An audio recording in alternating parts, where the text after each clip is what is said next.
Islamophobia is a made-up word. It's made up by a political movement that wants to exploit and capitalize on white guilt to achieve its end goal, which is the revival of the caliphate. And the revival of the caliphate is to convert all of us into Islam, whether we like it or not. A frank conversation and straight talk is what's necessary in times where media floods the world with falsehoods, lies, and plain blatant myths that don't exist. At the University of Austin, there is a great interaction which I would love for you to view together with me. Kindly subscribe to the channel. A little bit of light that will push away a lot of darkness. I would like to reiterate the thanks for your time here at the University of Austin.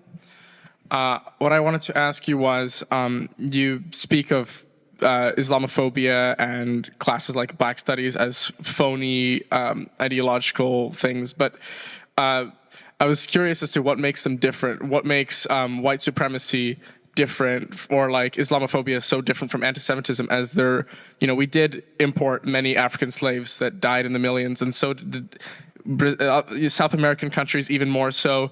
We did force Native Americans on forced marches and genocide. There are Muslims being massacred in China today. So what makes anti-Semitism so different? Two things. One is we have reckoned in America and in Western European countries, we've had a great reckoning with our past. We've addressed the fact that we engaged in slavery, we fought a war, we ended it. We had segregation, we had another major fight, we ended it. We had the civil rights movement. We brought women out of, and by the way, in fighting for all of those emancipations, the people who were heading these fights were constantly quoting from the Bible. They were believing Christians and they were inspired by their Christianity. So number one, we had that reckoning. Number two, anti-Semitism is the oldest hatred in humanity, and you find it, believe it or not, across the entire world. What made the West different after they nearly exterminated their Jews was to have that honest look in the mirror and reckon with what they did, and then those campaigns to end it. Islamophobia is a made-up word. It's made up by a political movement that wants to exploit and capitalize on white guilt to achieve its end goal, which is the revival of the caliphate. And the revival of the caliphate is to convert all of us into Islam, whether we like it or not. Those of us who refuse to do that, we will surely be beheaded. I'm sure I'm on top. And that is their end goal. And so they're exploiting these Western, part of subversion. This is just a guest speech, but I wish that at some point, someone here could start a lecture series on subversion, on active measures, on asymmetric warfare. That would get you interested in what it is that the Islamists are doing and how they've become so successful against these great nations with this incredible military and economic structures, and yet the Islamists are winning. Islam is spreading. They're doing better today than they were doing in 2001 after they hit us and we invaded Afghanistan. They've got Afghanistan back. They have Iraq back. They have Syria. And these Muslim governments are they're shaking in their boots. They're worried about what could happen to them because of the Islamist movement, and that's why the Islamist movement came here.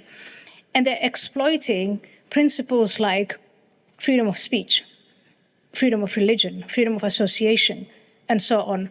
And of course, these progressive movements that we have here, we've got to understand that, and we've got to become really creative in finding a way of preserving our principles. I don't want to give up on the freedom of speech, but on the other hand, on beating the Islamists at their game. Is there room for compromise between principles? If I want to kill you and behead you, unless you convert to the religion I dictate, what would be the place of compromise? Well, I would not mind converting, as I myself am an agnostic, so have no faith, have no established faith. However, I understand that some people would not share that vision. So, let's play with this thought for a while. There's a time and a place for everything, and for some of the people, say in places like Africa, we don't talk about this, but Islamists are active in Africa and violently so. If you're a Christian in Egypt or a Hindu in parts of Pakistan, and you have someone looking at you and saying, you'll either lose your head or you convert to Islam, it makes sense to consider converting to Islam. But here today, for us to have the attitude of, well, we'll see what happens, and if we get to that point, I'll just convert, I will say, are you sure? Maybe you want to get educated on what would happen once you convert. What would your life be like, and the life of your sisters and women? What would they do to the Jews? He has said, this man, I repeat it, he said they're bacteria and they're microbes. And in the video that I showed you, they made it very clear it has nothing to do with Palestine. It has everything to do with them being Jewish.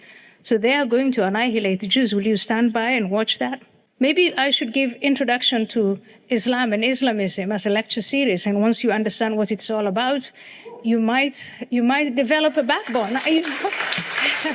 I would look forward to that greatly. Thank you very much. Thank you. Okay, Theo already started my question, but my question is inspired by what Jesus says in the Sermon on the Mount about blessed are the peacemakers. So we see in human nature a desire to scapegoat, right? And you're arguing that the Jews are being, there's a movement, or there's something that is trying to present Jews as the scapegoat, right? You talk about two important forces, maybe the Islam nation state, which is like a political power, which is a threat, but then also this, like, you talk about this network, like mosques all over the place, and these, communities, and all, it's infiltrating America and the West. So if we don't want to fall into our natural tendency to scapegoat and just become, instead of moving from anti-Semitism to anti-Islamicism, and our goal is to be peacemakers, then how do we do that? But at the end of your last question, you framed it as a violent struggle, right? If it's a violent struggle, then who is our enemies, and what do we do? Right after 9/11, you were probably not born. How old were you on 9/11? I was born in 2004. 2004, so before you. So right after 9/11, 2001, when we were having these discussions about how to treat this enemy that wasn't a state, but that was determined to destroy us, some of the discussions were, but we can't do this because of the Constitution. We can't do that because of the Constitution. We can't do this. And a very frustrated judge, or Justice Posner, said, the Constitution is not a suicide pact. So I don't think there is a lot of space between committing suicide and doing what the young man here said, is to let it just all happen. And I mean, when the time comes, I guess we will convert, or we'll deal with it, whatever. And really looking at and studying openly, which we haven't been able to do because we've been self-censoring, and I gave you that list of all the different ways in which we underestimated the Islamist movement. But if we were to estimate it the right way, I will say in our history in America, it's not the first time that we are fighting an ideology that wants to destroy us. Communism, just the other day, not so long ago, most of us lived through it. And you call it a Cold War here, but in Africa and in other parts of the world, it wasn't cold, it was hot. And we starved and all of it. So there were very good reasons for the United States and Western countries to fight the ideology of communism. And they developed a number of, I'd say, tools to recognize it when it's applying internal subversive methods and when it's coming from an external position. And we can reapply those, but we do have to identify Islamism and Islamists as the enemy that they are, and give them the full respect. You asked me to identify, and you asked me to define what is an enemy. It's a force that wants to destroy you. How do I know that? In this infrastructure of mosques and madrasas and Islamic centers, etc. They say it explicitly. So there is something about don't listen to me, don't listen to the analysts with PhDs and the like. Listen to them and what they say and take it at their word. So does this come down to a like propaganda war? Like we just inculcate our children before they do? Is that where the battle lies? I think because the war they wage is totalitarian and total. But ours, And where do we ours, meet them? well, we have to meet, ours has to be total too. It has to be where they fight us with ideas, we fight them with ideas. Where they fight us with subversive means, we recognize that and we dismantle this infrastructure and kick them out of the country. We have those tools, we have these possibilities. We can't just let them spread. And this, again, we did the same to communists. We watched as communists grew and as they were subverting our societies, and we took the appropriate measures against individuals, against groups, and so on, but always with due process and always within the limits of the Constitution. But we can't, again, I repeat, the Constitution is not a suicidal pact. And this is the reality that we need to be able to appreciate and recognize of what we are dealing with. But we as the Westerners understand and appreciate progressiveness in life, in the living. And we follow the ways of the Torah, of the Bible, that it's all about the living. Then we recognize what our enemy wants, and we are not going to give in to it. When our enemy wants our total annihilation, only because we don't believe what they believe, then we don't surrender, we don't submit. Judaism has survived the millennia because it will never submit to persecution when it comes to faith.